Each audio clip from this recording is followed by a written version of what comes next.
Alors, nous reprenons. Je souhaite à nouveau la bienvenue à celles et ceux qui sont restés depuis la première session et plus particulièrement la bienvenue à celles et ceux qui entament le travail avec nous à l'instant. Bon, comme pour la précédente table ronde, je suggère qu'on fasse un peu un tour de table de vos sentiments respectifs sur la question qui nous préoccupe le plus.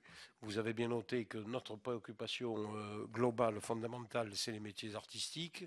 Bon, mais que bien entendu, nous faisons un coup de loupe particulier compte tenu de l'actualité du sujet sur l'intermittence du spectacle. Mais ça n'exclut pas que nous abordions d'autres problèmes.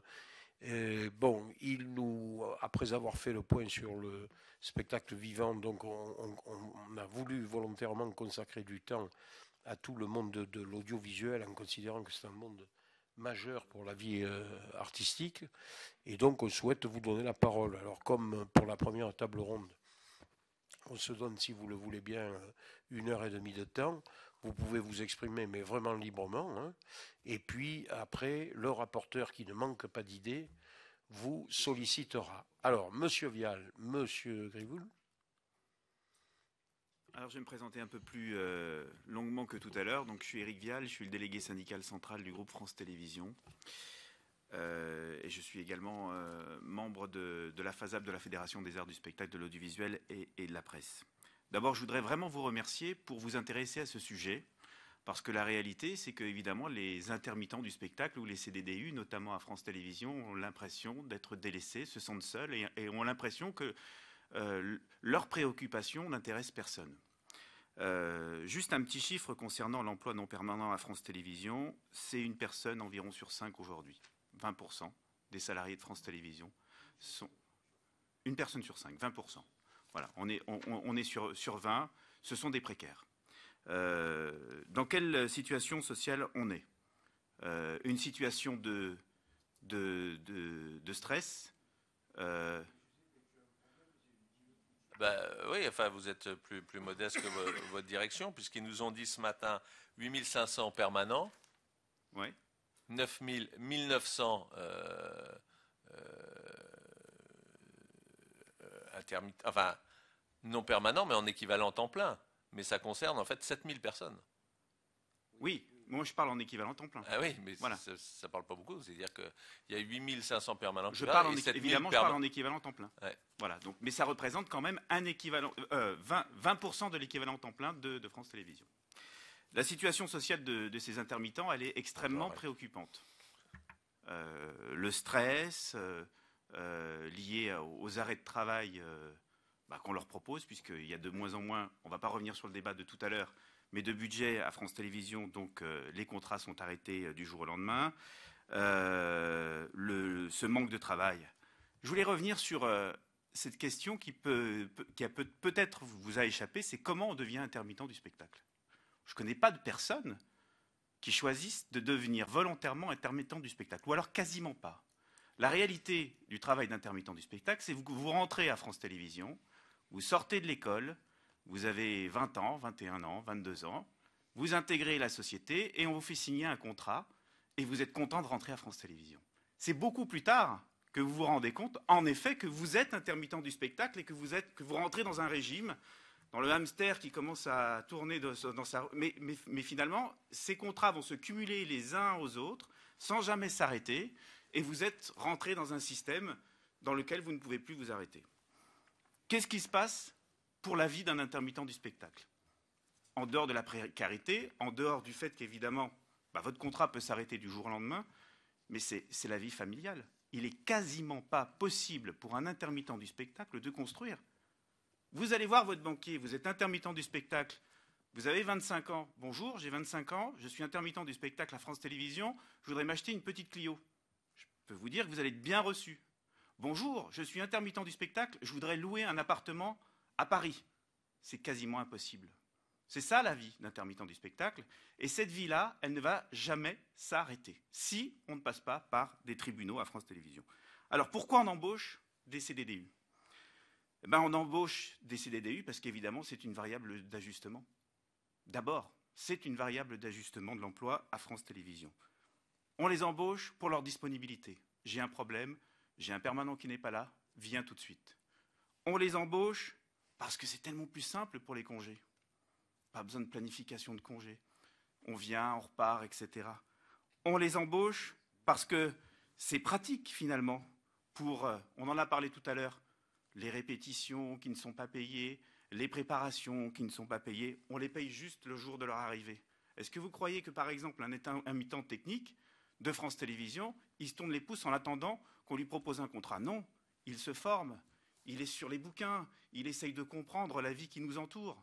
C'est la réalité des intermittents du spectacle. Je voudrais revenir aussi sur le comptage des jours des intermittents et justement sur le calcul des équivalents temps plein dans lequel il faudra absolument revoir ça parce que, vous l'avez dit tout à l'heure, les calculs sont très opaques finalement. On ne connaît pas véritablement la situation de l'intermittence à France Télévisions. Il y a un autre point qui nous embête et qui nous fâche à France Télévisions, c'est sur la représentation syndicale des intermittents.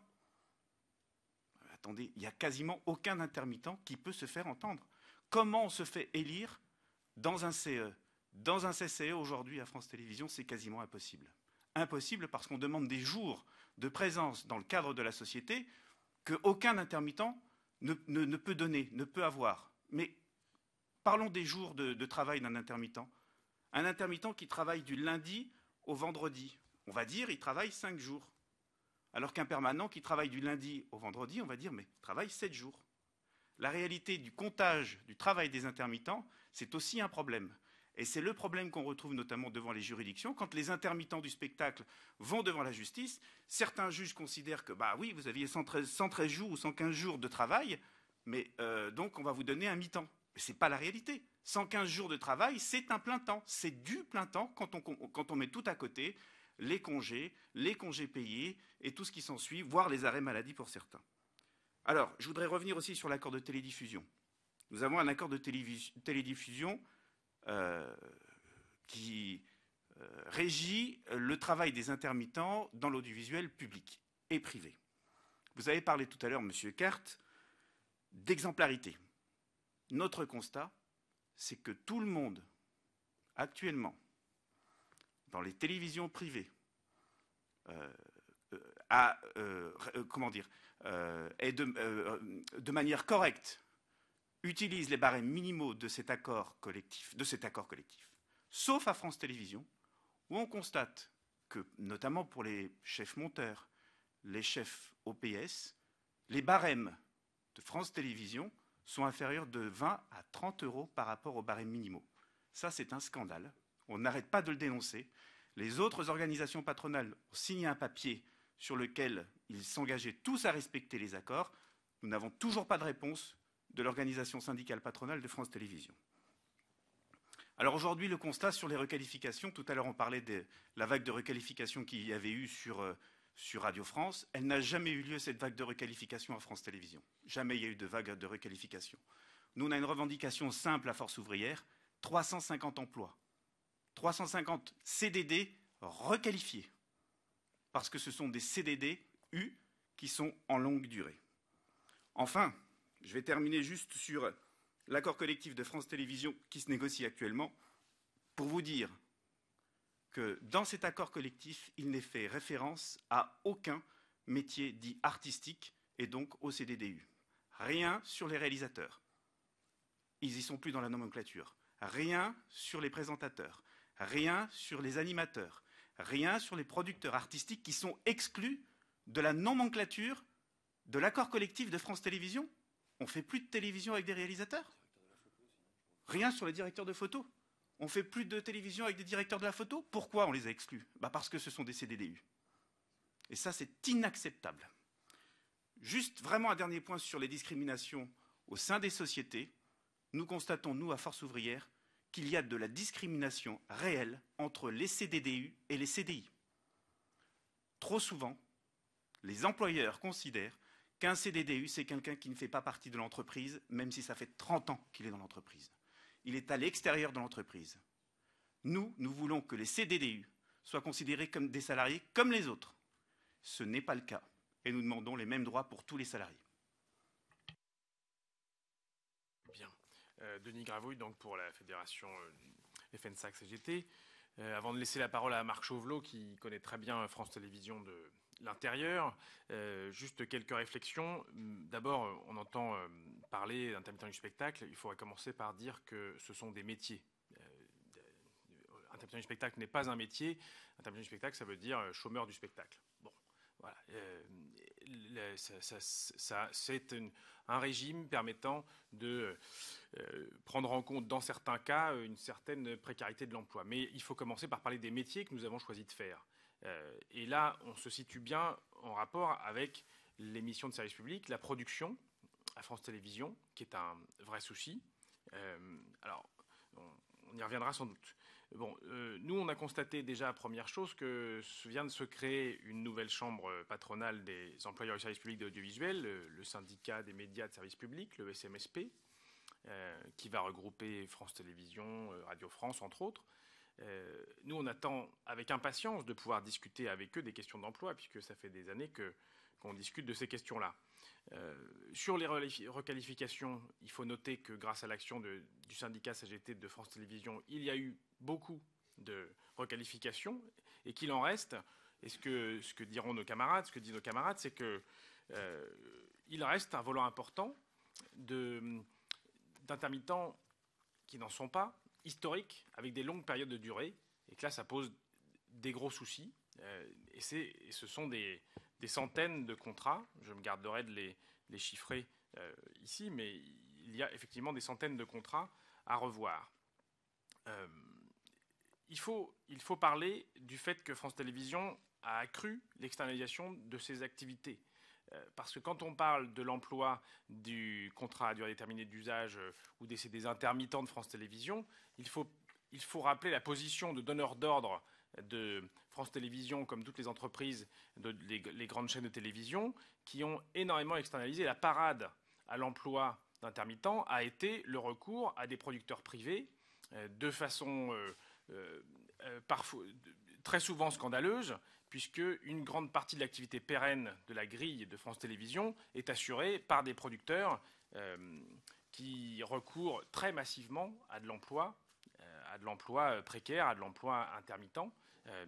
Et si on peut voir un certain volant de production réellement indépendante, par exemple dans le documentaire ou dans quelques cas dans la fiction, on sait très bien qu'il y a une grille qui est faite pour beaucoup d'émissions de flux, par exemple, par des producteurs qui ont une émission à l'année, qui est reconduite l'année suivante ou qui est remplacée par une autre émission. Donc on est bien dans l'activité pérenne de l'entreprise. Et là, le non-recours apparent de France Télévisions à tous ces emplois-là, à des emplois intermittents, est masqué par le fait que leurs sous-traitants, entre guillemets, sont des employeurs qui recourent massivement à ces CDD. Émission de flux, ça veut dire quoi? Ce qu'on appelle émission de flux, c'est un très mauvais mot, mais pour parler de toutes les émissions magazines, toutes les émissions qui passent à l'antenne. Non, ça a un sens précis. Hein. C'est par rapport à la notion d'œuvre de l'esprit. Ce sont des émissions qui, au regard du code de la propriété intellectuelle, ne sont pas considérées comme des œuvres de l'esprit, qui ne donnent pas lieu à versement de droits d'auteur à leurs concepteurs ou à leurs réalisateurs, et donc, c'est-à-dire qui sont considérés comme à l'opposé d'une œuvre patrimoniale qui pourrait être rediffusée et réutilisée. Par exemple, un débat qui a lieu ce soir, il est mort dans 3 jours, il n'est plus d'actualité. Alors qu'un documentaire, une fiction, peuvent être exploités dans 5 ans, 10 ans, 20 ans, si c'est une œuvre de qualité. Merci Daniel pour cette précision. J'insiste sur le fait que France Télévisions agit en matière sociale dans un environnement qui crée une véritable concurrence déloyale pour les programmes de France Télévisions et qui se traduit en matière sociale. On demande beaucoup à France Télévisions, et à juste titre, et nos syndicats demandent des requalifications parce qu'on est là pour défendre les droits des salariés et qu'on constate la présence de CDD renouvelés sur plusieurs années. Mais on demande beaucoup à France Télévisions. Pendant ce temps-là, les producteurs privés ou de diffuseurs privés autres se retrouvent à fonctionner quasi exclusivement avec des salariés intermittents pour quelque chose qui est de l'activité pérenne des grilles de diffusion des différentes chaînes. Et là-dessus, on sait que ça a été la parade qui était employée par énormément de chaînes, ce qui pose à la fois le problème des problèmes sociaux et des problèmes du contenu et des missions de service public de France Télévisions. Et c'est bien pour ça, et ça fait le lien avec ce qui a été dit précédemment, et on en parlait, du fait qu'on constate qu'il n'y a pas d'artistes embauchés par France Télévisions directement, il n'y en a plus. Il y a des accords spécifiques différents de façon générale, quasiment plus. Il n'y a pratiquement pas de réalisateurs embauchés par France Télévisions, mais finalement, tous ceux qui sont au cœur de l'expression des programmes ne sont pas embauchés par France Télévisions, ou quasiment pas. Voilà. Alors, donc la question, évidemment, des moyens de France Télévisions, du service public et ses missions de service public est au cœur de ce qu'on défend quant au recours, si on élargit le focus autour de la question de l'emploi. La question de l'emploi à France Télévisions, c'est un sujet qui est... Marc Chauvelot, secrétaire général du SNRT-CGT de France Télévisions, secrétaire du comité de groupe, et élu dans un certain nombre d'instances. La question de l'emploi à France Télévisions, c'est un sujet qui est très complexe et qui appelle beaucoup de paramètres pour rentrer. L'emploi, c'est les moyens. C'est les moyens pour quels objectifs? Les objectifs sont lesquels? Ils sont définis dans quel cadre? Ils sont définis dans le cadre du contrat d'objectifs et de moyens. Ils rentrent dans la stratégie de l'entreprise. Et au jour d'aujourd'hui, c'est peu de dire que les choses ne sont pas simples pour France Télévisions en matière d'orientation, en matière de stratégie et en matière de moyens qu'on met en face pour atteindre des objectifs. Le contrat d'objectifs et de moyens actuel, qui court jusqu'en 2015, est en ce moment en rediscussion et il va être manifestement revu sur sa trajectoire économique et donc d'emploi. On parle aujourd'hui de la problématique de l'intermittence, mais on a un contrat d'objectifs qui court de 2011 à 2015 qui dit déjà on va réduire les effectifs de 500 ETP à fin 2015. Vous avez les grandes masses J'ai les grandes masses. Sur les effectifs, je peux vous les donner. Donc aujourd'hui, les effectifs de France Télévisions, c'est 10 500 salariés, 2500 ETP, dont 8650 permanents et 1850 non permanents. L'objectif du COM à horizon 2015, c'est du premier COM. Je parle de celui qui a été signé il y a un an avec la précédente majorité, avec le précédent gouvernement, prévoyait une réduction des effectifs de 500.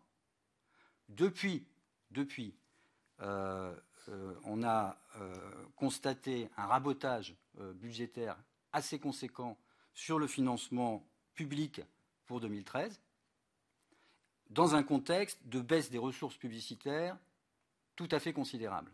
En gros, à 2015, il va manquer 150 millions d'euros. Si on rapporte à la masse salariale la part que représenteraient les économies de 150 millions d'euros, on estime que c'est entre 50 et 65 millions d'euros qu'il faudrait économiser. La masse salariale à France Télévisions représente à peu près le tiers de son budget. 50 à 65 millions d'euros, le coût d'un emploi chargé annuel, tout compris, c'est de l'ordre de 75 000 euros. Donc si on fait la division, on obtient une réduction d'environ 650 à 850 emplois. Donc la problématique de l'intermittence, la problématique de l'emploi précaire, elle prend tout son sens à l'intérieur de cette équation.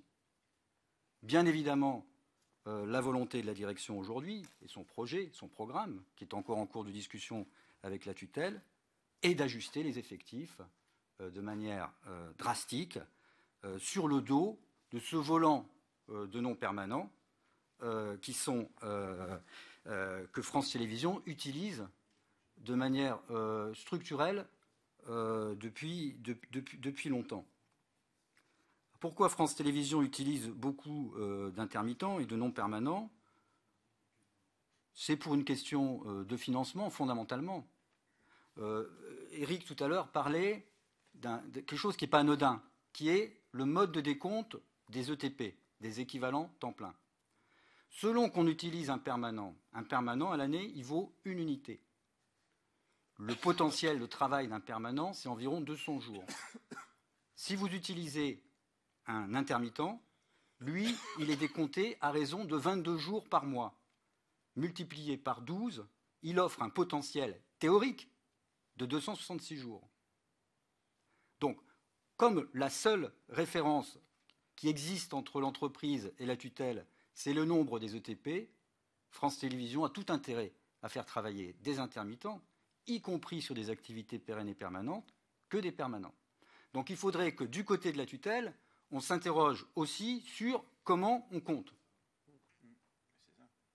Autre exemple, un intérimaire, par exemple, est considéré comme un achat externe. Il compte 0. C'est 0 ETP. Donc c'est un potentiel de travail de X jours à l'année qui n'incrémente rien, qui n'apparaît pas. Les heures supplémentaires ne sont pas non plus décomptées. Donc qui ait des heures supplémentaires ou qui n'en ait pas, ça revient au même. Donc il faudrait s'accorder sur un outil qui soit commun, qui soit transparent, qui permette de bien savoir de quoi on parle entre le recours à l'intermittence, le recours aux occasionnels, le recours aux cachetiers, le recours aux pigistes et le recours aux intérimaires, qui sont tous les modes de contrat qui sont utilisés un petit peu ou jugés, j'ai envie de dire, en fonction de considérations de ce type. Tu me réduis ton nombre de TP de tant de pourcents, eh ben, je vais plutôt tirer sur cette corde-là plutôt que sur telle autre. La question de l'intermittence à France Télévisions, elle est singulière parce que France Télévisions est le seul groupe audiovisuel qui a conservé un outil de production intégré. On a un outil de production interne, une filière de production qui est principalement basée en région. Historiquement, c'était l'ensemble représenté par l'ex-SFP public plus l'outil régional de France 3.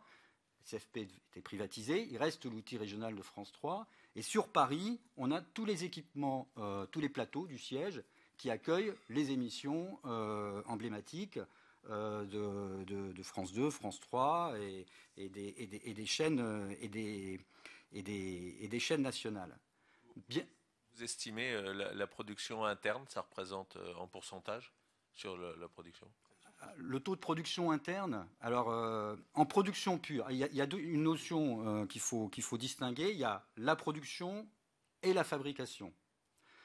Aujourd'hui, France Télévisions est astreinte à une réglementation qui date d'il y a un certain temps, le fameux décret TASCA, qui date de 1988, qui à l'époque avait été inventé pour permettre de générer un vivier de producteurs indépendants pour résister à l'invasion des dessins animés et des séries américaines. Je vous invite à regarder ce qui passe aujourd'hui sur les chaînes françaises. Il y a quand même pas mal c'est pas vraiment réussi. Et aujourd'hui, la France est plutôt dans le peloton de queue en matière de production de visuel. Donc je ne suis pas persuadé que ça ait fonctionné. Donc qui interdit à France Télévisions, qui interdit aux chaînes publiques à l'époque, au groupe France Télévisions aujourd'hui, de produire en interne plus de 5% de ce qu'ils diffusent. En production. Production, c'est-à-dire le métier de producteur, c'est celui qui a l'idée, qui a le casting et qui a la responsabilité déléguée de la production de l'émission. Il peut faire fabriquer son émission en interne par les outils de France Télévisions. Et là, il n'y a pas de limite. On pourrait fabriquer en interne beaucoup plus que ce qu'on produit aujourd'hui. Nous, on estime qu'il y a à peu près 20% de ce qui est diffusé sur les antennes de France Télévisions qui est fabriqué en interne. 20%. Le reste est acheté à l'extérieur, auprès de producteurs privés et à travers, pour les émissions de stop dont on parlait tout à l'heure, un fonds de soutien qui est éligible aux seuls producteurs privés, ou alors un recours aux producteurs extérieurs pour les émissions de flux. C'est-à-dire qu'il y a une marge de réinternalisation pour les émissions qui est tout à fait considérable. pas bien compris. Vous dites le taux de production en interne, c'est 20%. C'est la production, 5% pour la production. C'est ça que j'ai pas compris. Là. Oui, Parce que le métier- expliquez-moi la production, fabrication. Le producteur, c'est pas celui qui fabrique. Le producteur, c'est celui qui conçoit, qui a l'idée d'un programme, d'une fiction, etc. Vous pouvez me donner des exemples La vie. Ben, sur Plus belle la vie, le Plus belle la vie, c'est une émission dont le producteur est extérieur à France Télévisions, mais qui est fabriquée en partie par France Télévisions. Ce sont deux métiers différents. Le métier de producteur et le métier de fabricant, ce sont deux métiers différents. Et France Télévisions, aujourd'hui, est empêchée d'exercer pleinement ce métier de producteur. Ce que nous, on conteste. Quand on fabrique. Le décret TASCA, il est sur la fabrication ou la production? Le décret TASCA, il est sur tout un ensemble de données. Non, mais les 5%, là. Les 5%. C'est sur la fabrication. C'est sur la production. J'ai rien compris, là. Attendez, le producteur, c'est celui, selon le code de la propriété intellectuelle, qui prend l'initiative d'un objet ou d'un programme. Il prend l'initiative. Donc, il réunit les moyens, il le gère, il signe les contrats, il engage les personnels, c'est lui qui engage le réalisateur, les scénaristes. Mais au moment où on va fabriquer le programme audiovisuel, c'est-à-dire qu'on va le tourner avec des caméras, et ensuite on va le monter avec dans une table de montage. Ça peut très bien, cette fabrication, ce tournage peut se passer sur un studio interne de France Télévisions, de France 2 ou France 3. Le montage peut se faire dans une salle de montage de France 3 avec un monteur qui est lui-même salarié à durée indéterminée de France 3, c'est des accords ensuite avec le producteur. Alors ça, c'est compliqué. La part de coproduction de France Télévisions avec les producteurs externes, souvent, France Télévisions apporte une part ce qu'on appelle en industrie, c'est-à-dire qu'ils fournissent des moyens. Alors tout ça, c'est de la fabrication. Mais ils n'ont pas la maîtrise, France Télévisions n'a pas la maîtrise du programme que pourtant il finance. Juste un chiffre qui va bien clarifier les choses. Aujourd'hui, l'outil de production, la filière de production de France Télévisions, elle a recours à peu près à 35% d'intermittents sur ses effectifs.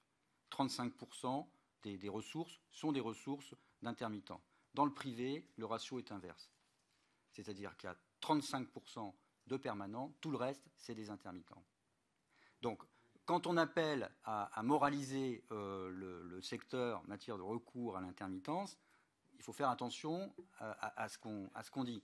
Et dans les chiffres qui grossissent le taux de recours à l'intermittence à France Télévisions, on a cet aspect-là. C'est que si on interdit à France Télévisions de recourir à l'intermittence, on va externaliser l'activité, on va perdre cet outil de production en interne, qui est un moyen quand même très important d'avoir une maîtrise des programmes, de nos approvisionnements, la référence qu'on a, c'est la BBC, par exemple.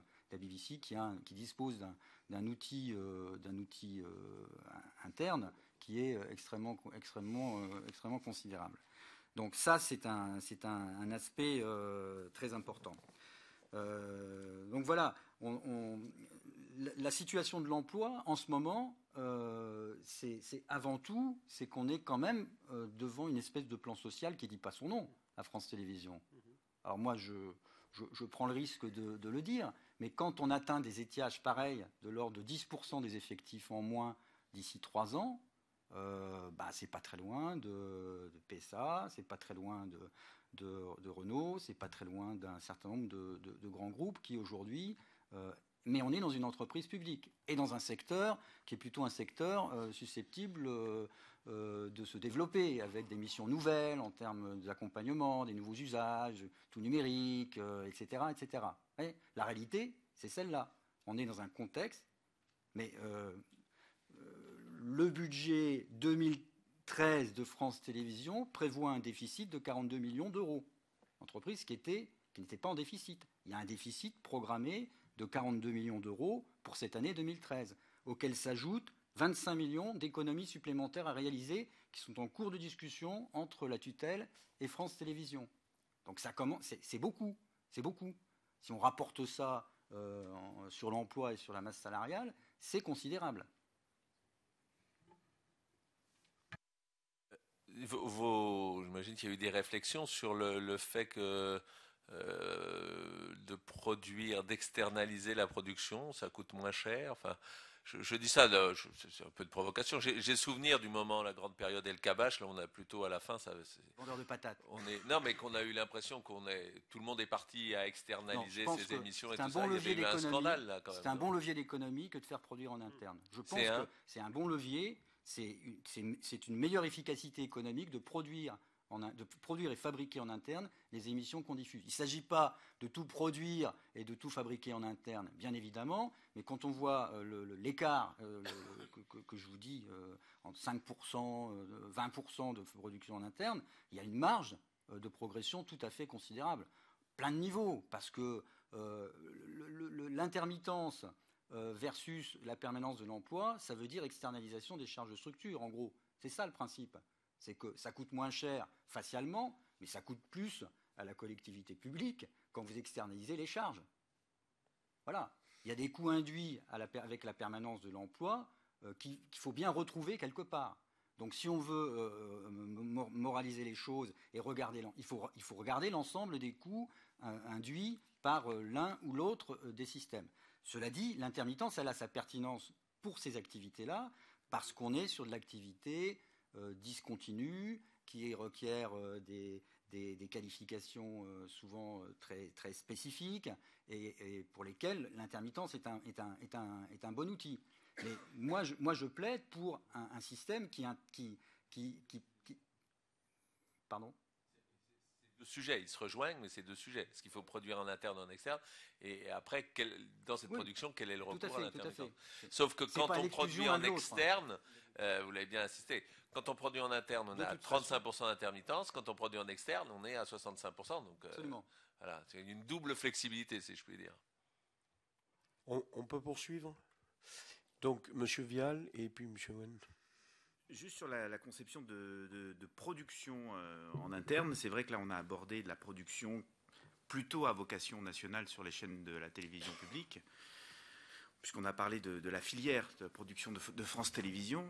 Moi je voudrais parler de la production en interne qui n'est plus réalisée aujourd'hui, qu'il était réalisée d'ailleurs par les intermittents du spectacle. Tout à l'heure on a parlé des animateurs, des producteurs, des présentateurs en région sur Radio France qui avaient bénéficié d'une vague d'embauche en 2000. Ce qui s'est passé à France Télévisions, c'est que finalement, pour lutter quelque part contre l'intermittence ou la permittence en région, on a arrêté totalement la production interne. Il n'y a plus d'émissions créées en interne dans les antennes de France Télévisions sur France 3. Donc on a externalisé la permittance. On n'a pas externalisé, non, on n'a pas externalisé. On a arrêté les émissions. Les émissions produites en interne régionalement ont été arrêtées. Elles ont été remplacées par des émissions fabriquées au niveau national. Les élus, quand ils viennent nous voir, qu'est-ce qu'ils nous disent? Ils nous disent « mais on ne vous voit plus sur France 3. Vous êtes où? Qu'est-ce qui se passait? Avant, il y avait des émissions. Avant, vous fabriquiez. Maintenant, vous ne fabriquez plus rien. Mais vous êtes où? Qu'est-ce que vous faites ?»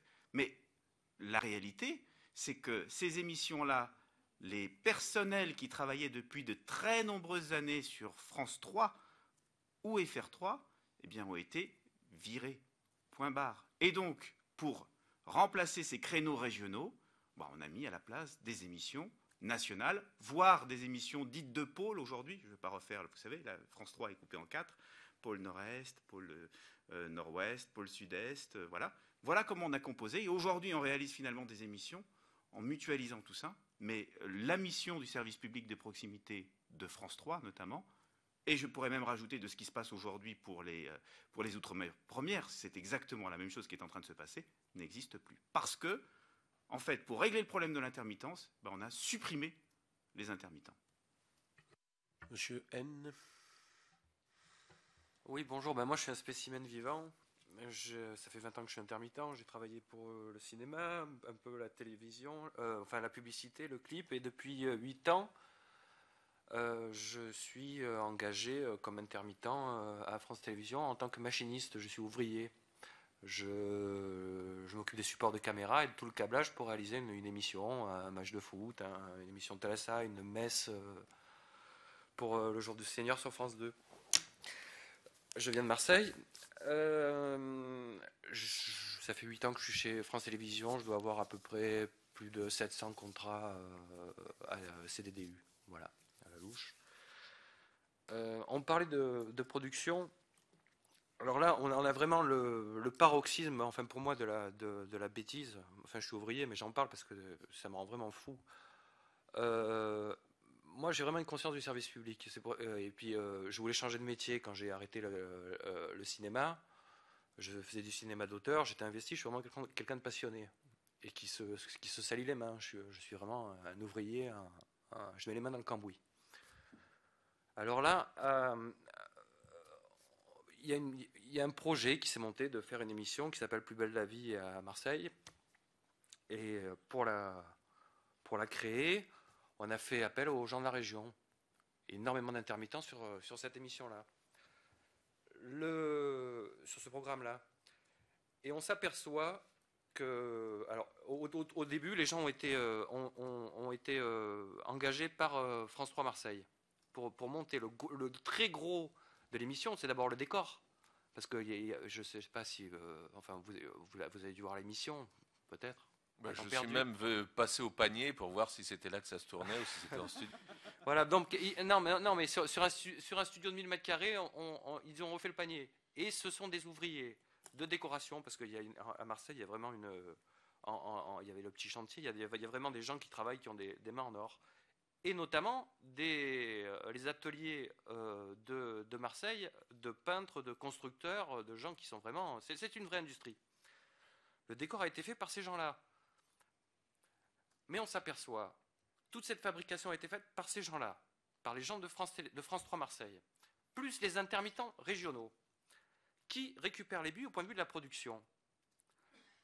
Pas France Télévisions. Parce que justement, nous avons travaillé que sur la fabrication. Mais tous les fruits de cette chose-là, c'est une boîte privée qui les récupère. Alors, je ne sais pas, moi, ça me pose question. Tous les produits dérivés, tous les enfin bon, je ne sais pas, il y a une injection énorme d'argent qui aurait pu revenir au service public. Et à l'origine, il y a bien une volonté. Quel était l'intérêt? Il y a forcément un intérêt. Je me demande. Le résultat est là.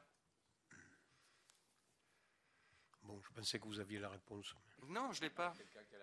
Non, peut-être, mais il fallait demander ce matin. Quel est le stratège qui a décidé ça? Qu'il avait, M. Kert. Ce sont les pouvoirs publics qui l'ont, et la représentation de l'État.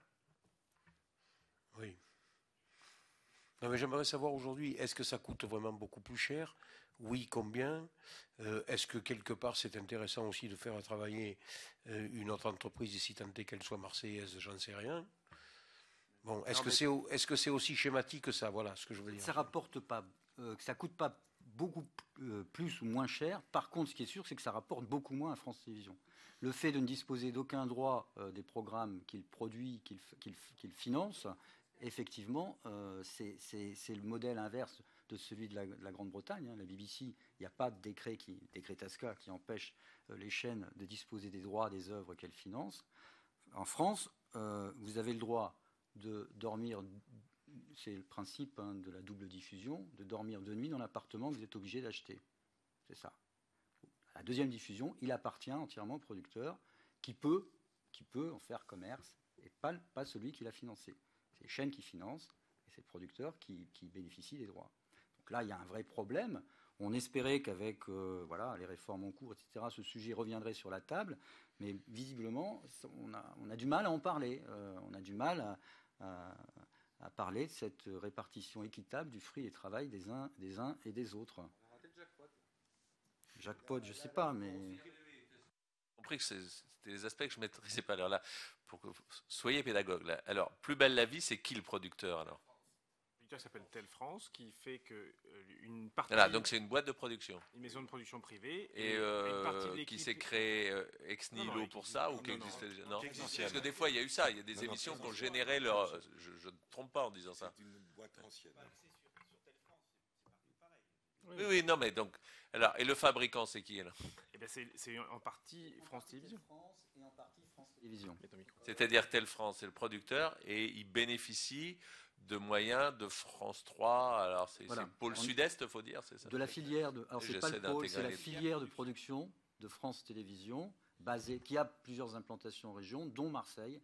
Et la filière de production de Marseille travaille avec Tel France. Et donc, France 3 ne sera pas propriétaire des droits. France 3 c'est elle qui va être telle production. Le groupe aura 2 diffusions, une première diffusion et une seconde. Et au terme de cette seconde diffusion, le produit appartient, le programme appartient au producteur. Ce qui veut dire, par exemple, qu'à la 3e diffusion, il faut en plus payer des droits. Seulement, mais en général, c'est rediffusé ailleurs, c'est exploité sur d'autres supports, ça part sur les chaînes de la TNT, etc. etc. D'accord. Une partie de l'équipe de Plus belle la vie est embauchée par France 3, où sont soit les CDI, soit sur les salariés permanents de France 3, soit embauchés comme sous contrat, comme intermittent, comme technicien intermittent, ou alors une autre partie est embauchée par Tel France. Il y a une équipe mixte sur ce plateau-là.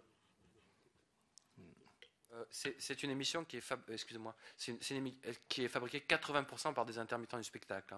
De temps en temps, le planning de la filière de Marseille fait travailler des permanents qui sont en sous-activité et qui viennent, mais à 80%, 90%, c'est fait par des intermittents du spectacle.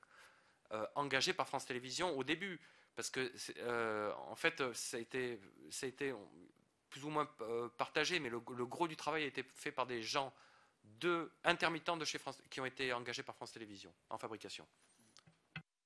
Allez-y. Je voudrais juste William Monnier, donc je suis le secrétaire général du SNRT-CGT audiovisuel, donc sur à la fois la radio et la télévision. Je suis aussi le président de la Fédération des syndicats des médias et du spectacle au niveau européen, et donc président du comité du dialogue social européen. Et je voulais juste apporter une précision, c'est une situation qui n'existe qu'en France, et qui amuse beaucoup, évidemment, mes collègues producteurs anglais, etc. C'est-à-dire qu'en France, un producteur peut produire un film sans mettre un euro dans sa production. Par contre, il en retirera tous les bénéfices à travers les droits d'auteur. Ça n'existe que chez nous. Alors on peut dire que les spécificités françaises, parfois, ça a du bon, mais là, je crois que c'est une spécificité sur laquelle on peut quand même s'interroger. Et c'est pas nécessairement, je pense qu'à l'origine, le but était de, comme l'a dit Marc Chauvelot, d'ouvrir la production. Et peut-être ça se justifiait à l'époque où ça a été fait, pour ouvrir la production aux producteurs indépendants. Aujourd'hui, ce ne sont plus des producteurs indépendants, ce sont des groupes multimédia européens. On va retrouver là-dedans des Endemol, d'autres boîtes comme ça. Ce ne sont plus des producteurs indépendants basés sur le territoire national. Donc la justification par la créativité ne tient plus. Par contre, ils bénéficient effectivement de ce système extraordinaire qui fait des obligations de commande qui montent jusqu'à, je vous l'ai dit, 90% des produits de la production. C'est assez extraordinaire.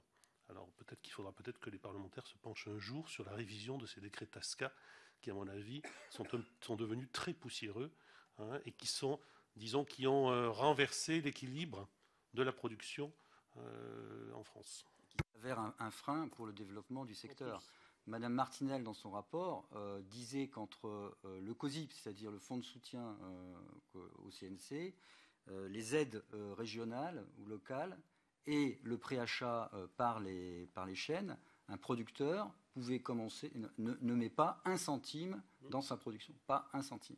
Donc il y a quelque chose et face à ça, on a des obligations de commande, j'aime bien le terme d'obligation de commande, comme ça se pratiquait en Corée du Nord et en Albanie, des obligations de commande avec 420 millions, 20% du chiffre d'affaires de l'année précédente, obligatoirement dépensés sans, en face, nombre de documentaires, nombre de fictions en costume, etc. Non, c'est 420 millions à dépenser de façon obligatoire. On a un système qui aujourd'hui a fait son temps, dont il faut tirer un bilan critique, et je pense que la représentation nationale a une énorme responsabilité là, en ce moment, avec la révolution numérique qu'on connaît, l'arrivée des agrégateurs de contenu, Google, etc., sur ce terrain-là, pour redistribuer les cartes et donner la possibilité aux chaînes de respirer. Parce que là, dans le contexte de crise économique grave qu'on connaît, c'est un système qui est complètement à contre-courant de l'intérêt général. Alors, le système, c'était au contraire pour libérer un peu la production et une forme de créativité. Ouais. D'accord. Alors, je suis désolé, c'est pas tout à fait. C'est passionnant, et puis ça explique bien. Mais je ne suis pas sûr que ce soit le sujet de notre mission. Je ne suis pas sûr qu'on reprendra tout ça, mais c'est très intéressant. Quelque part, les fils sont liés les uns aux autres, puisque quand Marc parle de cette obligation de commande de 420 millions d'euros, il faut bien imaginer que quand même dans le secteur, France Télévisions est donc entreprise publique, et donc quand même le plus grand pourvoyeur du secteur des entreprises privées. Donc quand on parle d'exemplarité de l'intermittence du spectacle dans le privé, il faut aussi exiger cette même exemplarité de l'intermittence dans le privé. Parce que quand on dit aujourd'hui mais pourquoi ça coûte plus cher, mais pourquoi ça coûte moins cher, quelque part nous nous imposons, nous, et vous vous imposez, vous, des accords qui peuvent être parfois restrictifs, mais je ne juge pas, c'est à la représentation nationale peut-être de le faire, mais ces accords-là ne sont pas forcément respectés dans les entreprises du privé, et c'est aussi un bon moyen pour, quand on fait par exemple des devis, faire croire que le privé est moins cher que le public.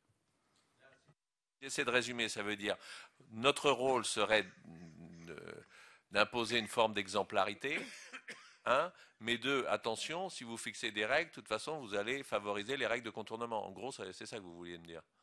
Les règles s'appliquent à tous. Ou que les règles s'appliquent à tous. Il faudrait que dans le secteur, on pointe beaucoup du doigt les entreprises publiques, France Télévisions, du fait de sa structure intégrée, mais peut-être il faudrait élargir la focale pour y intégrer en fait l'ensemble des acteurs. Il n'y a pas que France Télévisions dans cette affaire. Alors peut-être au niveau de la branche, dans la mesure où elle se constitue, elle est en cours de... Et alors pourquoi la branche se constitue privée d'un côté, public de l'autre Ce que vous me dites pousserait à dire qu'il faut constituer la branche public-privé confondue. Au niveau social, elle n'est pas constituée. Au niveau social, elle n'est pas constituée. Au niveau convention collective, par exemple. Mais au niveau convention collective, par exemple, nous, on a réclamé à plusieurs reprises à ce qu'il y ait une unification par le haut des conventions collectives. Et on a une structuration sociale qui est un éparpillement, un découpage des conventions collectives. Et au sein de l'audiovisuel, par exemple, on peut avoir un cadreur qui travaille pour un producteur privé, il sera dans une convention collective. Pour un diffuseur public ou privé, il sera sous l'accord collectif d'intermittent technique. Je ne vous parle pas du cinéma. Non, alors là, le cinéma encore, ça peut être encore... Moi, c'est mon métier d'origine, donc on peut... Le cadreur, il peut aussi être cinéma, enfin, je sais pas, bon, non. Je sais pas bien sûr, mais il y a des gens qui font effectivement, qui passent du cinéma à l'audiovisuel dans le sens, par exemple, de la fiction au cinéma à la fiction télévisée ou au documentaire, ce qui a été mon cas. Mais en tout cas, rien que dans l'audiovisuel, si on met le cinéma à part, il est moins en moins à part en termes de recours à l'emploi, mais bon... on peut être embauché comme cadreur par une maison de disques qui va produire directement des émissions d'audiovisuel. Elle aura un accord particulier par un prestataire. Et là, il y a une convention de la prestation technique qui s'est ouverte à l'événementiel, qui ouvre très largement le champ de l'intermittence. C'est ce qu'on reproche. Et nous, on dit qu'il faut faire un bilan. Certes, depuis 2003-2004, il y a eu un effort de fait sous l'injonction des pouvoirs publics pour que l'ensemble des secteurs du spectacle vivant et enregistré soient couverts par des conventions collectives. On y est presque dans le principe, sauf la convention de la production cinématographique qui connaît de très violents soubresauts en ce moment. et qui va continuer à en connaître. Mais pour le reste, on a des conventions collectives étendues, sauf qu'elles sont éparpillées. Elles sont découpées. L'audiovisuel est découpé en 5 petits morceaux: production audiovisuelle, diffusion audiovisuelle, prestations audiovisuelles, maison de disques, etc., etc., avec des salaires différents, un recours très large à l'intermittence dont on n'a pas tiré le bilan, et une bonne part de l'activité permanente n'est pas est totalement faussée. On y recourt plus, on recourt très largement pour l'activité pérenne et permanente d'entreprise à de l'emploi intermittent en faisant fonctionner du turnover chez des grosses entreprises de prestations en particulier. Une précision très courte, une précision. C'est par rapport à la couverture je vais pas parler de l'Europe. Oui, mais on n'est pas couvert. C'est pas vrai. Oui, on est pro-européen, donc ça va être l'Européen qui parle. Voilà.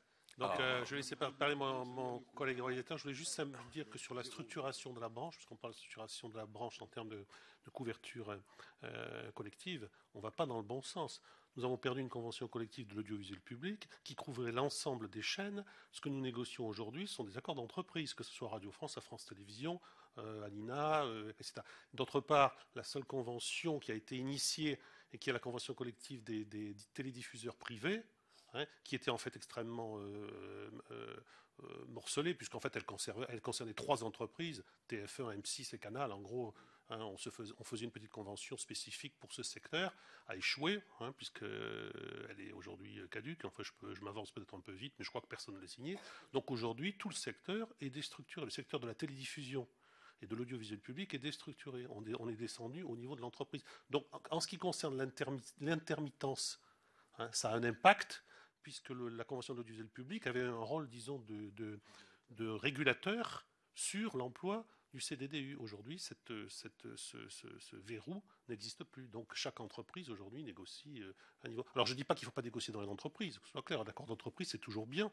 Mais il faut au-dessus une convention qui couvre au moins l'audiovisuel public, si ce n'est l'ensemble de l'audiovisuel, avec une structuration comme il y a dans toutes les autres branches. Aujourd'hui, on est extrêmement morcelé. Rajouter un petit mot, c'est pour dire que les réalisateurs n'ont aucune couverture conventionnelle. Non mais, vous le savez, on s'est vu. Mais puisqu'on parle de France Télévisions, le service public de télévision, jusque dans les années 70, employait quelques 1000 réalisateurs qui avaient des contrats dans l'année avec France Télévisions. Aujourd'hui, les contrats à France Télévisions, ça se compte sur les doigts, je ne sais pas si je peux aller aux 2 mains. Une main sur une main et demie. C'est-à-dire le journal télévisé national, quelques émissions de sport. C'est tout. Les programmes n'ont pas disparu. C'est dans votre sujet, l'intermittence. Que sont devenus ces 1000 emplois? Eh bien, ils sont externalisés. Les décrets TASCA sont passés par là. Il y a toujours des programmes, quand même, à France Télévisions.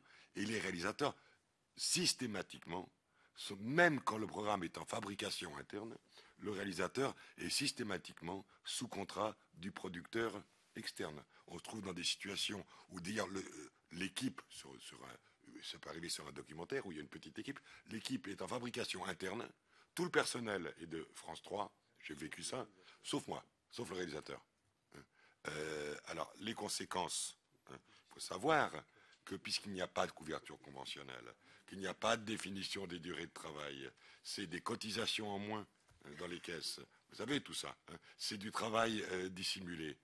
C'est tragique. Oui, parce que c'est ça, j'allais venir pour finir sur la deuxième partie, c'est-à-dire que tout ce recours au CDDU, je pense que vous avez bien décrit avec lucidité les enjeux, ça pose des problèmes en termes de couverture sociale. Et le premier problème étant les retraites. Parce que là, on va avoir un gros sujet. Donc, je voulais avoir votre avis là-dessus. Et puis aussi, ça a l'air de poser moins de problème, mais je veux quand même évoquer la question sur le recours à la formation. Donc, vous êtes là comme le secteur privé, donc avec l'AFDAS. Enfin, est-ce que ça marche bien? Est-ce que les gens ont recours à... utilisent, est-ce qu'il y a un plan de formation, enfin un petit peu comment marche tout cela? Excusez-moi, il y avait M. Vial qui demandait. Vous prenez M. Vial et puis après je vais la prendre et je vais la laisser. On a des collègues ici avec la délégation Force ouvrière qui sont intermittents du spectacle. Vous posez des questions qui sont essentielles sur la retraite et sur la formation. Je pense que ce serait bien que vous entendiez leurs témoignages, parce que ça va être assez hallucinant. Je ne sais pas, Marie, par exemple. Tout entendre. Donc. Et après, je voudrais juste revenir sur la nomenclature, M. Eckert, si vous me permettez, parce qu'il y a quelque chose de très important à dire. Alors, bonjour, donc, je m'appelle Marie Kayser, je suis chef maquilleuse. Je vous écoute parler depuis tout à l'heure, donc on vous explique dans le sens large un peu comment ça fonctionne, mais est-ce que vous connaissez vraiment le quotidien d'un intermittent du spectacle? Est-ce que vous savez vraiment ce qu'on vit au quotidien, comment ça se passe, comment on travaille? Est-ce que quelqu'un vous a expliqué un petit peu ce que c'était? Pas forcément. Par exemple, à France Télévisions, notre quotidien déjà, c'est d'appeler toutes les semaines, début de semaine, pour donner nos disponibilités pour la semaine qui suit. Et le vendredi matin, on nous appelle ou pas pour nous dire si on a du travail. Ça, c'est tout le temps comme ça. C'est-à-dire que pour prévoir, c'est pas possible. Ensuite, on dit souvent les intermittents, c'est payé, ça reste chez soi, ça touche les acédiques. Il faut quand même savoir qu'aux acédiques, on a beaucoup moins par rapport à notre salaire. Donc, et en plus de ça, il y a la concurrence qui est là.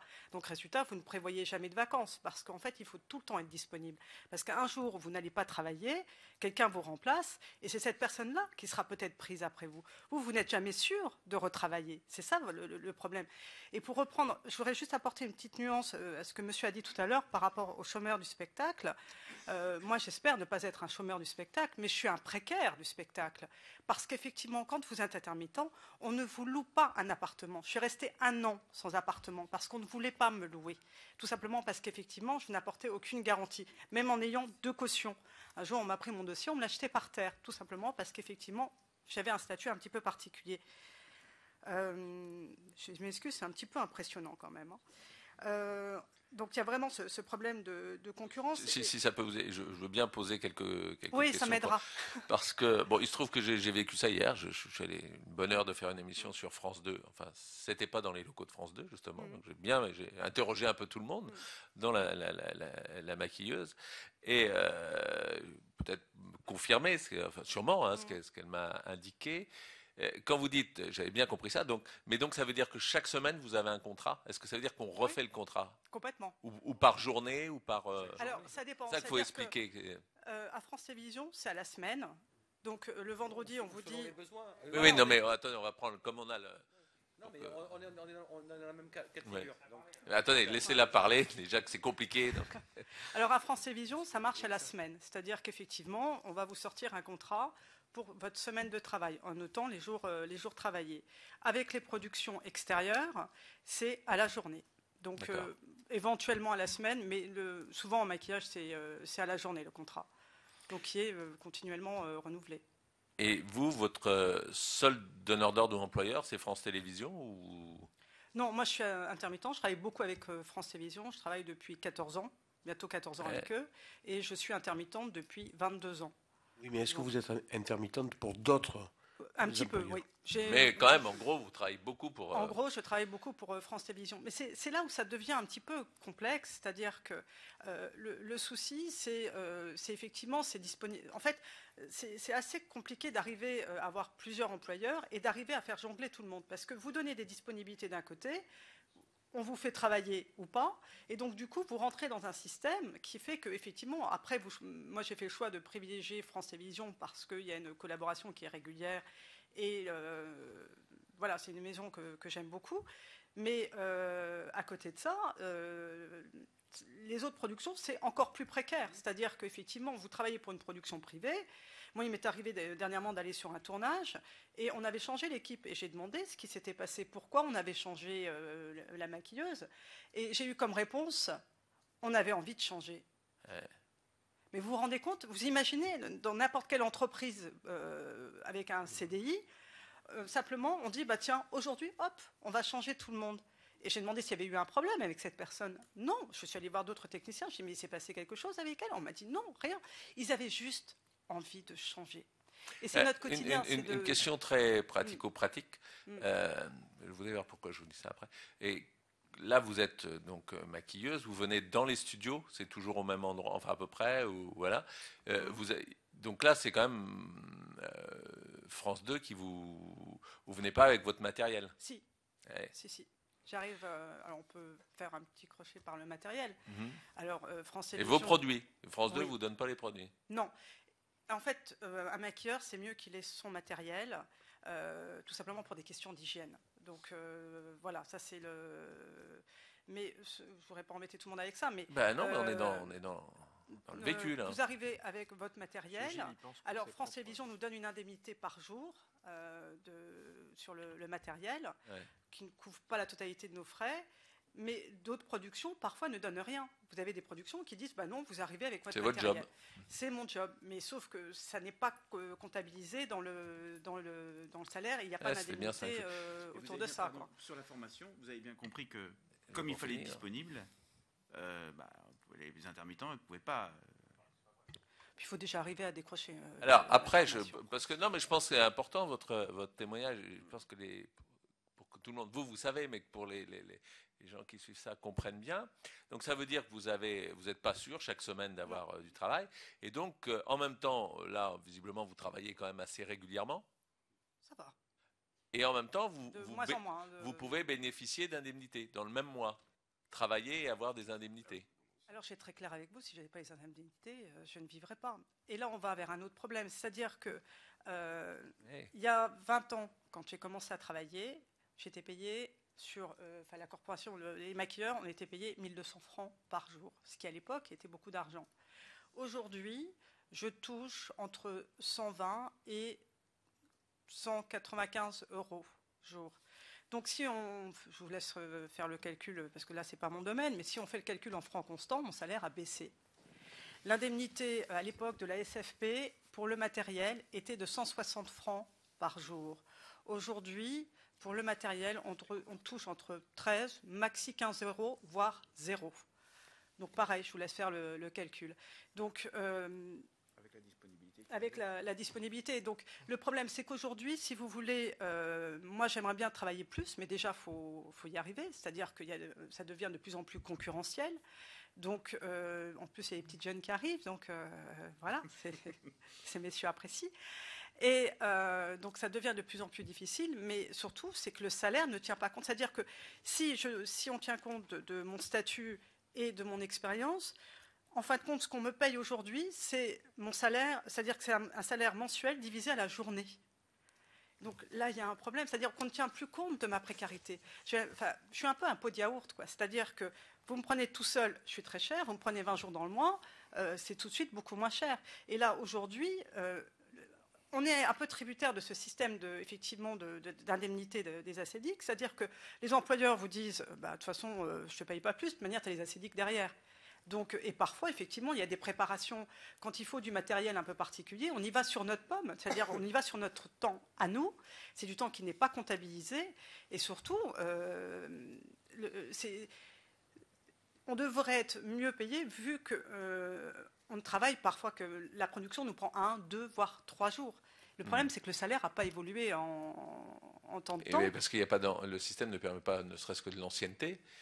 Oui, il n'y a pas d'ancienneté. Et puis, alors on va revenir à la question de la retraite. Et donc, ça veut dire que vous, par contre, vous percevez des acédiques, quelque chose d'assez stable d'un mois sur l'autre. En général, oui. Oui, parce que comme c'est à peu près stable au niveau de mon activité, du coup, c'est à peu près stable en termes d'indemnité.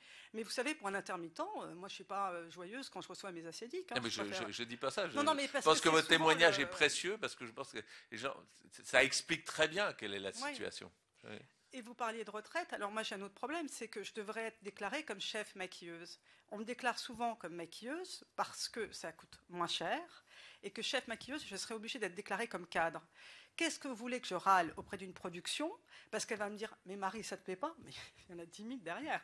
Donc voilà, j'accepte d'être payée encore aujourd'hui, au bout de 20 ans de métier, comme j'ai le même salaire. C'est-à-dire que la collègue qui sera à côté de moi aura le même salaire que moi alors qu'elle sort de l'école. Et je ne peux pas dire, mais vous allez me payer plus, parce que ce n'est pas compliqué, on prendra quelqu'un d'autre. Quand je ne suis pas monsieur remplacé par des stagiaires. Voilà. Alors, le dernier point, pourquoi j'avais posé la question, parce que je finis, mais je crois que c'est intéressant le témoignage. Alors après, il y a une autre possibilité, je ne dis pas que je la conseille, je dirais même l'inverse, mais parce que hier j'ai vu la maquilleuse, et après il y a la coiffeuse. Alors la coiffeuse, elle était dans votre situation, et elle a choisi d'être auto-entrepreneur.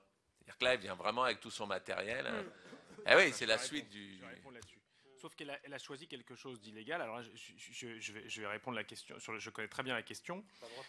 L'auto-entrepreneur, depuis que ça existe... D'abord, deux choses. Trois petites remarques. Vous avez dit, vous êtes intermittente pour d'autres. Alors, intermittent pour d'autres, oui, à un moment, c'est sans doute un petit abus de langage.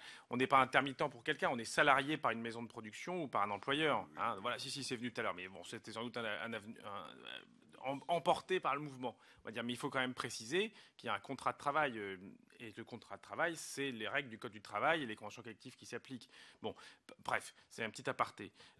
Sur la formation... Non, mais attendez, un petit aparté. Poser la question à mademoiselle. De savoir si elle avait d'autres employeurs. Oui, voilà. Vous avez dit, est-ce que vous êtes intermittente pour d'autres? Voilà, c'était... La question... Bon, pour d'autres employeurs, si vous aviez qu'un donneur d'ordre ou plusieurs. Intermittent pour d'autres. Bon, voilà. Poursuivons, parce que est-ce que vous êtes on ne va pas faire de sémantique. C'est pas grave. Voilà. Mais bon, c'est important de dire qu'on était embauché par d'autres, et c'est ça qu'il faut signaler. Mais voilà, sur la formation, il faut quand même dire qu'on a mis en place, et c'est dans la loi, des outils comme notre fonds de formation continue qui s'appelle l'AFDAS, qui permet aux salariés intermittents, l'AFDAS ne s'occupe pas que des salariés intermittents, mais qui permet aux salariés intermittents du spectacle de se former et d'avoir des droits à la formation. C'est l'adaptation de droits, et alors je ne peux pas dire que ce soit efficace à 100% parce que effectivement les budgets de l'AFDAS ne sont pas extensibles et qu'il y a des systèmes de carence, mais moi qui suis opérateur de prise de vue, qui était intermittent pendant 22 ans, j'ai pu me former à des nouvelles technologies. Quand le numérique est arrivé, les caméras HD, si on n'avait pas un système mutualisé de ce type-là, on n'aurait eu accès à aucune formation, effectivement. Parce que donc, là-dessus, la profession a réussi à mettre en place des systèmes qui permettent de mutualiser un certain nombre de choses. La question de la retraite, et je viendrai à auto-entrepreneur après, la question de la retraite, là, effectivement, il y a un souci qui va venir de plus en plus très bientôt. Nos caisses de retraite, pendant très longtemps, ont été excédentaires et reversaient, nos caisses de retraite complémentaires, et reversaient au régime, à l'Interpro. Mais c'était du fait de l'augmentation du nombre de professionnels qui cotisaient, qui restaient très jeunes. Le turnover, qui ne s'est pas ralenti, faisait qu'il y avait quand même beaucoup plus de cotisants jeunes que d'allocataires de pensionnés. Sauf que ce système, il ne peut pas gonfler indéfiniment. Et effectivement, il y a un problème de précarité qui va se retrouver dans les comptes des caisses de retraite complémentaires dans quelques années, et qu'il faudra surveiller comme le lait sur le feu. Alors, auto-entrepreneur, là, on est au cœur d'un scandale qui est en train d'arriver dans nos métiers. La législation sur l'auto-entrepreneur depuis le 1er janvier 2009 sert, et pas que dans nos secteurs d'activité, à basculer un certain nombre de salariés, justement du salariat, vers la micro-entreprise de façon totalement abusive. Il faut rappeler que si l'auto-entrepreneur qui crée sa propre entreprise, on va considérer que c'est un cadre correct, tous ceux qui sont sous la responsabilité d'un donneur d'ordre, qui ont un lien de subordination avec un producteur, avec un employeur, et particulièrement dans notre secteur, ne peuvent pas être auto-entrepreneurs. Cela a été rappelé par une circulaire du ministère de la Culture l'année dernière, que nous allons tâcher de faire transposer en droit du travail, qui dit que déjà c'est totalement interdit pour les artistes, interprètes qui bénéficient de la loi de présomption de salariat. Donc, présomption de salariat dit qu'on ne peut pas être auto-entrepreneur. Là, déjà, c'est clair. Donc, si vous voyez un artiste qui est embauché sous auto-entrepreneur, c'est directement illégal. Et pour ce qui est des techniciens, à partir du moment où il y a un producteur, à partir du moment où il y a un employeur, on ne peut pas être auto-entrepreneur. Donc la coiffeuse que vous avez croisée hier, c'est un abus total du recours à l'auto-entrepreneur. Et tous ces salariés qui sont réellement des salariés, se font littéralement arnaquer par des gens qui les poussent à passer auto-entrepreneur. Moi, je l'ai vu à travers les dossiers de salariés étrangers à qui on dit « dépêchez-vous de vous mettre dans ce statut-là, vous aurez le droit à votre titre de séjour plus facilement qu'un titre de séjour salarié ». On a une pression considérable des employeurs, certains employeurs de secteur comme dans d'autres, qui font baisser le coût du travail de cette façon-là. Parce que qu'est-ce qui se passe directement? La coiffeuse, on lui dit « Ah bah c'était 200 € ta prestation, c'est 200 €. Sauf que derrière, les cotisations sociales qui s'élèvent à plus de 50% du salaire, elles ne sont pas payées. Et donc cette personne voit réellement son salaire en incluant ses salaires différés complètement baissé.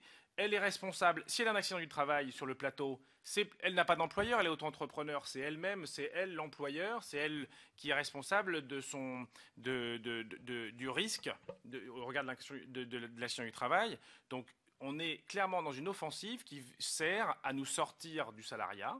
Ceci doit être strictement stoppé par le législateur et transcrit dans le Code du travail pour en interdire la pratique, pour en rappeler le fait que c'est déjà interdit, mais pour le rappeler de façon extrêmement ferme. Et j'y rajoute un élément. Dans notre secteur d'activité, nous avons l'auto-entrepreneur. On nous sort le portage salarial qui a été légalisé sous certaines conditions. On a des structures dans nos métiers qui sont en train d'arriver, qui avancent le fait qu'on pourrait se substituer à l'employeur, donc à la place de l'employeur ne pas appliquer les conventions collectives. Or, tout ça se fait de façon purement illégale. Là aussi, il y a une directive du ministère de la Culture qui interdit le recours au portage salarial dans nos secteurs, et pourtant il se développe. Alors ça, c'est plutôt dans le spectacle vivant. Bon, et il faut absolument l'encadrer pour en limiter la portée, parce que derrière, c'est la fin des conventions collectives, la baisse des rémunérations et surtout la baisse de la robustité du donneur d'ordre dans ce lien de subordination qui est patent. Bien. Monsieur Vial, vous aviez parlé de 1 ou 2 témoignages? Un témoignage. Vous voulez... Alors, juste un point d'ordre, hein, on fait court parce que oui. À 57-58, on s'arrête et l'un de nos collègues qui est présent là souhaite intervenir. Mais on vous écoute.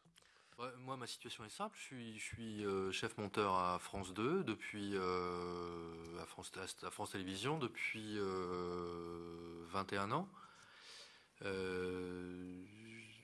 C'est aujourd'hui mon employeur principal, je dirais même essentiel, incontournable, parce qu'au fur et à mesure des années, on cumule de moins en moins d'employeurs, parce que ça devient de plus en plus compliqué à gérer. Le faire coïncider des plannings de plusieurs chaînes, de plusieurs employeurs, c'est très compliqué. Il y a des chaînes qui font leur planning d'une semaine sur l'autre, d'autres d'un mois sur l'autre. C'est très difficile à gérer. Et puis on a des affinités, et puis on se sent apprécié, on se sent reconnu chez un employeur plutôt que chez un autre. On fait des choix prioritaires. Ces gens-là sont aussi bien contents de nous trouver quand on est disponible, pour partir au pied levé sur une campagne électorale, sur n'importe quoi. Bon, bref. Donc voilà, moi ça fait 21 ans que je signe des CDD hebdomadaires, donc je vous laisse faire le calcul, à raison d'une cinquantaine de contrats par an. Je ne dois pas être loin de 1000, donc voilà, moi sans qu'on soit jamais venu me trouver en me disant bon bah écoutez on est content de vous, comme on l'aurait fait peut-être plus facilement d'ailleurs dans le privé, bizarrement. Je suis pas sûr qu'à TF1 ou M6 on laisse quelqu'un sur le bord de la touche comme ça pendant 20 ans sans lui faire la moindre proposition. Alors on me dira il y a des consultations lors de l'ouverture de postes à pourvoir, etc. Auquel moi je me suis, si vous voulez, moi quand je suis arrivé dans la société, il y avait déjà des gens qui étaient là avant moi. Il m'est pas venu une seconde à l'idée que ces gens-là puissent passer après moi en termes d'embauche. Puis je me suis aperçu que l'ancienneté n'était absolument pas respectée, que ça se faisait un petit peu en dépit du bon sens. Bref, tout ça pour dire que voilà, je trouve assez anormal de travailler aussi longtemps pour le même employeur sans qu'il y ait la moindre proposition qui soit faite de leur part à leurs salariés historiques. Voilà. Jean-Patrick, merci pour le témoignage. Moi, si je peux ajouter quelque chose. Oui. En fait, moi, je suis intermittent depuis 12 ans. Je travaille pour le public comme pour le privé. Je suis très attaché à France Télévisions, que j'aimerais voir tirer plutôt vers le haut. Alors que je trouve qu'en ce moment, c'est plutôt l'inverse qui se passe. On a des émissions qui pullulent maintenant, des émissions idiotes qu'on peut voir les après-midi sur France Télévisions, que ce soit sur la 3 ou sur la 2, qui sont produites en externe par la boîte de Julien Courbet notamment. Et c'est pas des boîtes qui sont des philanthropes, hein, ils vendent ça très cher à France Télévisions. Je travaille principalement pour la rédaction du journal de France 2, comme Martin. Oui. Mais ça m'arrive aussi de travailler pour une émission qui passe le matin qui s'appelle C'est au programme. Et curieusement, je ne travaille pas pour France Télévisions à ce moment-là, mais je travaille pour un prestataire qui, lui non plus, n'est pas un philanthrope et doit bien gagner de l'argent sur cette vente de main-d'œuvre, quelque part, de salle de montage et de main-d'œuvre. Donc, je trouve ça assez curieux. Et après, je voulais aussi dire, alors moi, j'ai la chance, comme j'ai beaucoup d'employeurs divers et variés, de travailler beaucoup. Moi, j'ai renouvelé mon statut d'intermittent en début juin. Et j'ai pas touché 1 euro depuis début juin parce que j'ai eu la chance de travailler assez de jours chaque mois pour que les ACDIC ne me versent rien. Donc moi, en gros, un statut dure qui est censé durer 8 mois si on ne travaille pas. Moi, je mets 2 ans et demi, 3 ans à l'épuiser les 243 jours de droits que j'ai accumulés lors de mes cotisations. Donc je suis plutôt plus cotisant que bénéficiaire. Et ce qui est très bien parce que quand je travaille pas, je suis très content et ça m'est arrivé d'avoir des périodes de disette quand au moment du début de la crise, je travaillais beaucoup pour des films institutionnels, des films de sociétés privées. Et là, c'est les premiers budgets qu'ils ont coupés avec la crise. Et je me suis retrouvé sans employeur du jour au lendemain, avec un enfant, un crédit, des choses à assumer. Et on se retrouve là à perdre la moitié de son salaire quand c'est pas les 2 tiers, quoi. Et ce que je voulais dire aussi, c'est qu'il y a une chose qui est assez curieuse, outre le fait qu'on soit payé moins que les tarifs syndicaux à France Télévisions, c'est qu'on est corvéable à merci, on n'a pas... Les tarifs syndicaux, c'est la convention. Ouais. C'est ça, les tarifs syndicaux. L'accord de télédiffusion, visiblement. Donc on est payé moins cher. Et on n'a pas d'heures supplémentaires quand on est en... Moi, je suis monteur itinérant. Je remercie de vos témoignages tous les deux, mais alors, on ne peut pas s'empêcher de vous poser la question, pourquoi vous ne demandez pas la requalification de votre contrat? Vous y allez, vous allez gagner à tout coup. Enfin, c'est un peu brutal, hein, c'est pas facile. C'est la seule solution, parce qu'aucun d'entre nous n'envisageait on n'envisageait pas ni l'un ni l'autre d'en être réduit à cette extrémité. On voit les années passer, on se dit, bon, il va se passer quelque chose. Il va se passer quelque chose. Eh bien non. Si on laissait parler Céline, qui souhaite intervenir. Alors moi, je suis monteuse aussi depuis 13 ans. Je suis rentrée à 20 ans à France Télévisions. Et depuis 10 ans, en fait, je travaille très régulièrement sur les journaux télévisés de Télématin et Journal de 13h. J'ai vu mon nombre de contrats réduire dernièrement. Et effectivement, j'en suis peut-être à ma 4e demande d'embauche. Alors que dernièrement, j'ai vu des gens qui étaient depuis moins d'1 an intermittents se faire embaucher avant. Donc effectivement, il n'y a aucune ancienneté qui est respectée, que ce soit en termes de salaire ou en termes d'accès au CDI, quoi. Oui, c'est pas un plus. Pardon ? C'est pas un plus. Non. Il Il faut voir ce qui est proposé aux salariés qui est requalifié. Si on le requalifie mais sans tenir compte de l'ancienneté, comme on le disait, en termes de salaire, là, effectivement, c'est une fausse requalification, c'est une fausse proposition. Et puis une petite précision, le régime n'est pas un statut. C'est le terme, on emploie abusivement ce terme, mais le statut, c'est salarié ou auto-entrepreneur, malheureusement, ou des éléments comme ça, mais c'est juste un régime indemnitaire. Croyez-moi que quand vous demandez, pardon, Monsieur Kert, quand vous demandez votre requalification, il y a une vraie crainte de la part du salarié intermittent d'être sanctionné par l'employeur. Je travaille depuis 20 ans, je trouve que c'est abusif. Je vais voir mon responsable des ressources humaines pour lui dire, écoute, voilà, maintenant ça suffit, j'aimerais bien que tu m'embauches, enfin que tu me requalifies plutôt. La vraie crainte, c'est de le voir, et on le constate, nous, organisations syndicales, les contrats, tout d'un coup, baisser. On a moins d'activité. Donc, vous savez, les intermittents hésitent beaucoup avant d'aller demander une requalification. En fait, ils le font de manière, j'allais dire, formelle, lorsqu'il y a des emplois vacants qui sont proposés lors des paritaires emploi. Ils postulent, mais ils n'ont effectivement jamais de requalification derrière.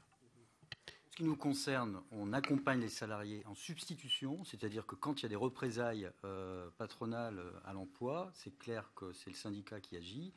Et à ce moment-là, ça peut coûter beaucoup plus cher. Il y a un jugement qui a été prononcé hier pour 2 OPS à France Télévisions. Je crois que la somme s'élève à 700 000 €. France Télévisions fait appel. Je suggère que notre collègue vous pose sa question. Est-ce que je peux juste ajouter quelque chose? Parce que nous sommes avec Martin monteurs itinérants, c'est-à-dire monteurs de reportage, on part sur le terrain, et on est aussi soumis à la forfaitisation du travail. Alors moi, ça m'est arrivé de partir sur des voyages officiels pour suivre le Premier ministre ou le Président de la République. Les deux, et les 2 derniers. Et en fait, il se peut qu'on travaille 18 heures et on est payé la même chose. En fait, on est forfaitisé, pas d'heures supplémentaires. Et bon, voilà, c'est un autre problème. Et on nous dit, moi, on m'a rétorqué au planning montage que c'était en fait pour compenser les jours où on ne fait rien. En gros, les jours où on ne fait pas rien, parce qu'on est en salle de permanence, je suis pas là à m'occuper de mon fils, ou je suis là en attente, quoi, de partir. Donc pour moi, je travaille, quoi. C'est pas du loisir. Et en gros, c'est forfaitisé pour compenser les jours où on ne part pas en reportage. Curieux. Merci. Alors, chers collègues. Très brièvement, tout d'abord, pour féliciter de l'initiative, en tout cas de cette mission, parce que après 10 ans, retrouver la situation aujourd'hui amène à certains témoignages poignants et qu'on ne croirait pas possible pour ceux qui ne connaissent pas la situation. J'ai pu récemment, en tout cas, dans une vie militante précédente, notamment... Je suis député de Seine-Saint-Denis, Razia m'a dit, je ne suis pas membre de cette commission, donc je remercie les animateurs de me permettre de prendre la parole. Mon interpellation, directement, et la question, qui n'en font qu'une, c'est 1. Est-ce que vous pensez... et c'est aussi une réflexion que je porte au pot commun de ceux qui auditent. Est-ce qu'aujourd'hui, la situation des intermittents, elle peut être abordée, discutée, analysée, améliorée au travers de propositions, sans prendre en compte les évolutions de ces 10 dernières années? Lorsque on entend les témoignages, l'évolution des rapports production, réalisateurs, services publics, l'évolution des structures, l'évolution des statuts, l'évolution du fonctionnement, mais y compris, et quelque chose, je crois, avec une certaine pudeur que vous n'avez pas abordé ici, mais la question de la gouvernance, et y compris du top management aujourd'hui de France Télévisions, quand même, je veux dire, tout le monde en parle à l'extérieur de ces murs, on n'en parle pas ici, mais on aurait pu aussi en parler. Bref, en résumé, est-ce que la condition des intermittents peut être améliorée sans une approche transversale de l'ensemble aujourd'hui de la situation de l'audiovisuel public dans un premier temps et plus largement sur le sens qu'on veut lui donner? C'est-à-dire, et pour conclure, je pense qu'on sera face à un échec si on est juste dans un rapport de la situation, et en effet pas le statut, et encore moins le régime, la situation sociale des intermittents, en essayant de traiter ça comme ça. Par contre, je pense qu'aujourd'hui, il y a, y compris dans la population, une soif de débat autour du sens qu'on donne au service public de l'audiovisuel, et par voie de conséquence, à la situation et à la mission des intermittents? Merci pour cette excellente question générique. Est-ce qu'il y en a une ou un d'entre vous qui se sent de résumer la réponse au nom des autres? Oui. Évidemment, le public et la question des moyens et la question de l'emploi en général, c'est une question générale. On ne peut pas prendre la question de l'assurance chômage des intermittents par le petit bout de la lorgnette seulement de l'assurance chômage. Mais je crois que ça, c'est abondamment développé dans des rapports depuis 10 ans. Sauf que fait-on pour que la production dans son ensemble, que l'on paye notre travail et que l'on développe à la fois des secteurs qui soient un peu plus respectueux des droits sociaux et en même temps qu'il y a un sens à ce que nous faisons, parce que nous, tous les jours, on défend ce qui a été dit par tous nos collègues ici, c'est de dire que nous, on aime nos métiers. D'abord, on n'est pas intermittent, on a des métiers, on les a choisis et on a envie de les exercer au service, alors sur le service public pour faire des émissions de qualité, mais dans l'ensemble du spectacle vivant enregistré au cinéma pour faire des choses dont nous sommes fiers. Vial. Oui, un très court mot de conclusion pour demander une mission à la mission. Vous avez bien... alors. Comment? Suggérer? Demander? Je demande. Normalement, on revendique, mais c'est un peu l'objectif des organisations syndicales. Je vais dire pour revendiquer. Vous avez bien compris que la situation quand même de l'intermittence, notamment à France Télévisions, est extrêmement préoccupante. Je réitère donc la revendication au nom de Force ouvrière que nous avons fait au préalable, l'embauche immédiate de 350 intermittents longue durée. Vous devez régler ce problème. Il faut mettre tout votre poids. La représentation nationale doit mettre tout son poids pour que ces personnes qui sont précaires et qui travaillent depuis de trop nombreuses années à France Télévisions puissent avoir un contrat en CDI. Ce serait un message fort, très fort de la part de l'Assemblée nationale, très fort de la part du gouvernement. Et vous devez agir sur la direction de France Télévisions pour qu'elle intègre dans ses grilles de nomenclature les métiers dits artistiques. Il doit y avoir, dans l'accord collectif de France Télévisions, les métiers artistiques qui soient mentionnés. Autrement, vous allez faire perdurer l'ensemble des métiers dits artistiques dans la précarité. Alors, et si, je vais finir là-dessus, une ultime provocation, et si on remettait un peu de pub le soir, ça ne nous dégagerait pas un peu des moyens pour, Alors, nous sommes favorables au rétablissement de la publicité après 20 heures. Nous pensons que la suppression de la publicité sans solution de compensation était une mauvaise idée. Et qu'aujourd'hui, 4 ans après, on peut faire le bilan. Il faut rétablir de la publicité, il faut donner la possibilité de détenir les droits, il faut donner des ressources au service public pour qu'ils puissent se développer et satisfaire les missions fondamentales d'éducation, d'information et de distraction pour tous les publics sur tous les supports. Voilà. Merci. Une petite nuance, on a oublié la redevance. La question. On l'a augmenté, mais on a essayé de la passer sous silence pour ne pas se fâcher avec tout notre électorat. Mais... D'accord, mais la question des ressources du service public ne se pose pas qu'en termes de publicité. Le débat. On est d'accord, on ne fait pas tout le débat. Ce n'est pas le sujet, mais il faut parler des ressources au sens général.